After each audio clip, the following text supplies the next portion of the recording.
Hi guys, welcome back to Aunt V's Homestead. This video is educational and it's about some of these cool Gitano pants. Not going to. I upcycled them and I also styled them. Okay. And we're going to talk about this beautiful, beautiful, beautiful pink. It looks like hot pink to me. What does it look like to you? Let me see.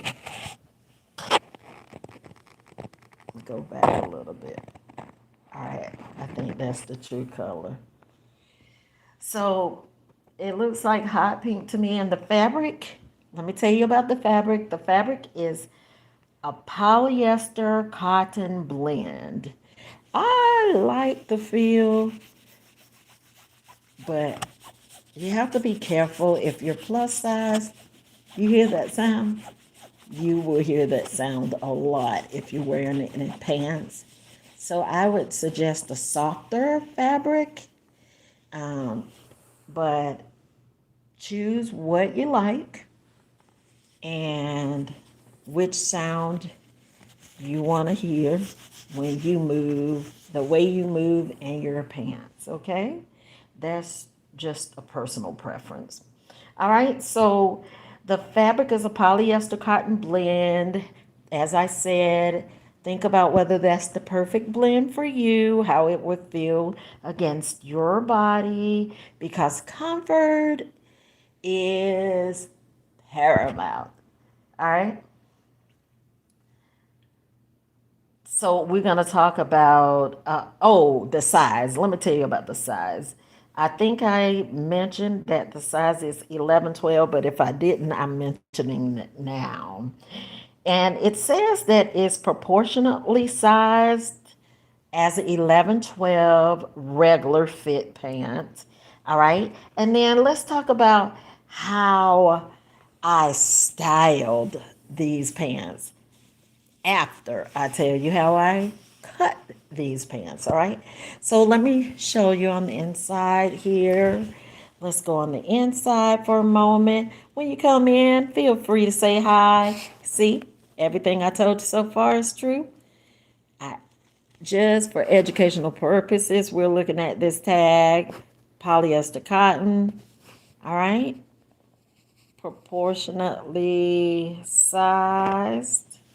All right, so we got that. The inside of this, I left it as unfinished or raw edge. All right, so that we can know that this was an upcycle. I didn't recreate it, I didn't create it from the beginning. It's an upcycle. I like keeping that intact. I did cut the pocket a little bit. I'm going to go back over it with my sewing machine, but I did this. I hand stitched this upcycle, and let me show you. All right, as you can see there, I did like a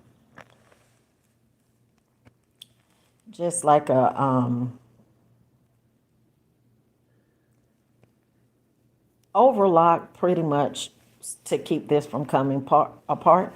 But I'm going to go back with the machine and I will make it a little more stable.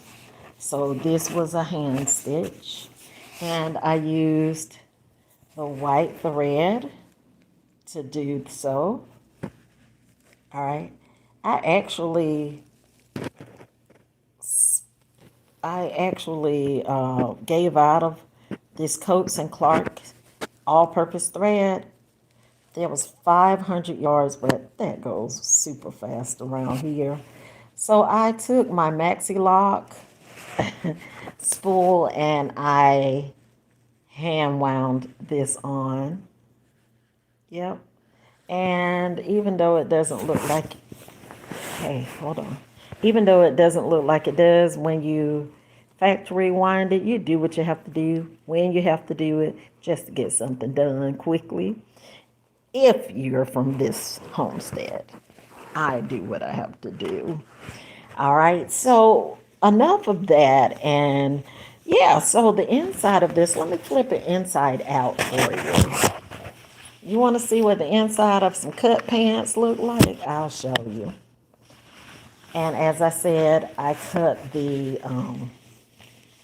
let me take the camera back a little bit. I cut the pocket a little bit. I started tacking the pocket down to the pink to reinforce it a little bit. I can do that when I go to the machine. Sometimes, to be honest with you, to be very transparent, sometimes when I get ready to sew, my hands want to do something, and then my mind is like, but I want to look at TV today because I never get a chance to look at TV the way I want. And then I'll sit in front of the TV and actually take my needle and thread and sew it, hand sew. So as you can see over here, I began sewing this pocket down to the pink portion of the pants. And then I said, just forget it. And then I just caught it up the way I did. Could have been because I cut the pocket a little uneven, but that was okay. That's okay. Sometimes it happens. Hand sewing's not perfect, I don't think. Well, at least not mine. What about yours? Do you all hand sew any? See, it comes down. So I must have been looking at TV a little bit, and then I stopped connecting it to the pink. But again, like I said, I'm going back to the sewing machine later. It's not done. It's done enough for me to show you that I cut off the legs of the pants and stitched this. I guess this is the hip area of it.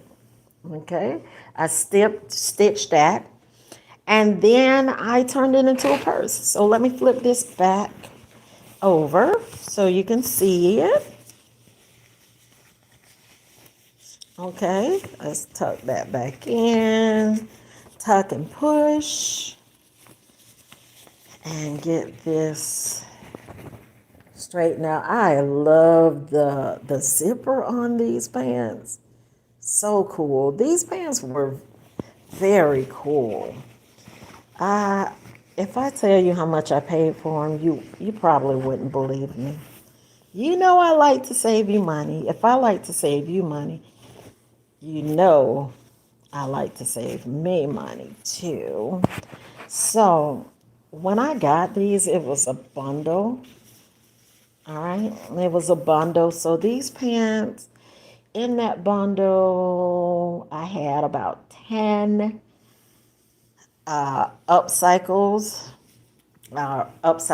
material. So about 10. So 10, 1. I probably paid 20 cents for these pants. Okay. 20 cents. And someone gave away brand new pants, but I'll tell you another secret. I cannot wear the size 11 pants, okay? So I said, they're going to be mine and I'm going to use them somehow. So I upcycled them and turned them into a purse. It's actually the perfect size purse, the width and everything for my body. And yeah, I took this. I was talking about styling it, right? So I took this, and these are pieces of that. I took this sleeve, is what it is. Let's stretch that out for you. Okay. I took this sleeve and I trimmed around it with, yep, you guessed it, these. My decorative edge scissors, because this is more of a chiffon and I wanted to make sure that I get a chance to I wanted to make sure I get a chance to keep the edge from unraveling until I can get to my machine. I'll probably shape this differently once I get to the machine, but I'm definitely going to leave the ruffled edge on there.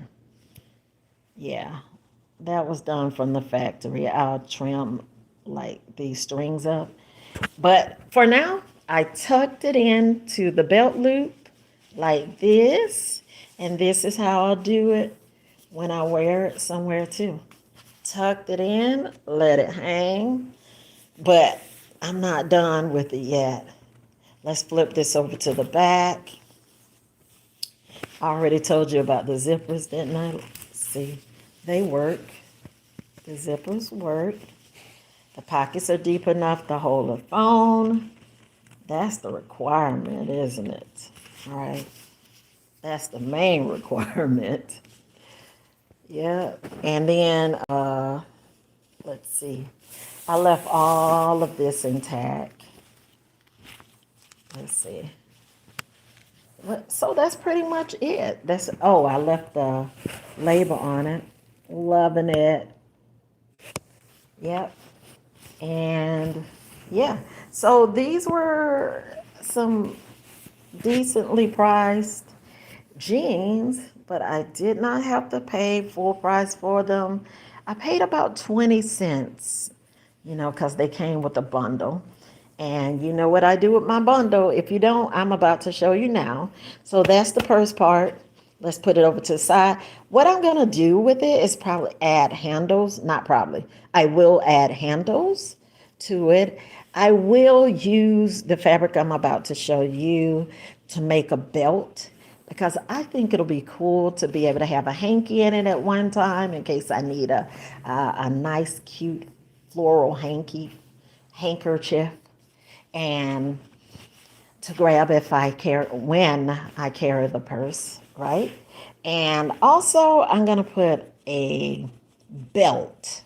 I'm gonna make a belt, and I'll put the belt in these loops. See, in all of these belt loops, it'll go all the way around, and then I'll wear it like that without the hanky at that time.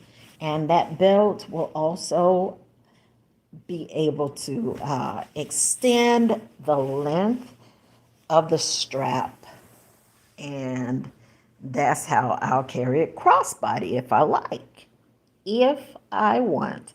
So you can do whatever you want when you're doing fabric art. All right, so as long as it works, right? Let's move that out of the way, and let's get to the part, back to the part of when I was making the 10-minute apron, right? Okay. When I was making the 10-minute apron, I said when you're dealing with pant leg, you want to line up the seam. See, this seam is pretty flat. You want to line it up, and I'm going to show you. You see how that's not even yet? So you want to line it up until it's even. Let's rub that down so you can see what I mean. Okay, line it up, and look. See, that's the ankle part of the pants, and this is the thigh part of the pants, a size 11 thigh part of the pants, and it lines up. See that? Because I cut this off, the overhang. I cut the overhang off, and I don't want to make this video really long, so what I'm going to do is just put that scrap piece up top, and I'll decide what I can do with it later. And when we open this up, you're already halfway through making your 10-minute apron. Okay? And you see, that's the chest and the lap cover all in one. It's a one piece. The ankle portion just became the chest part where you hang the neck strap from, and I'll demonstrate that now. Okay, see, like that. And then you already know I've done too many videos now without the ruffles. So I'm going to go back and I'm going to put some ruffles back in our lives. Okay. Gathers, ruffles, all of that, because I think that just makes it so pretty and so feminine. If, if I knew I had enough of this would be gathered all the way around because it matches this pant leg. So there you have it. I upcycled some hot pink pants, and I turned those pants into a cutout for an apron. Okay. I showed you how to take off the overhang once you're prepping your pant leg to turn into a 10-minute apron. I also showed you how I took the top portion of the pants to make shorts. And after I made the shorts, I trimmed it off a little bit more and I turned it into a purse, okay? All right, so this, sweetie, I would call it my one-of-a-kind artisanal bespoke purse, and it's a charm piece for anyone who wants to make and wear their own art. How's that? All right, guys, I hope you're having an amazing day. And for those who will watch this later tonight, I hope your day was wonderful when you were out in the world, and just sit down and enjoy the videos at Aunt Bee's homestead, because what better to watch than taking a fabric piece and turning it in to something useful. All right, go ahead and hit that subscribe button and hit the like button when you find something that you like. No pressure, no pressure at all. And when you come in to Aunt Bee's homestead, make sure you say hi, because when you say hi, I will say hello back. All right, take care and have an amazing day. Bye bye.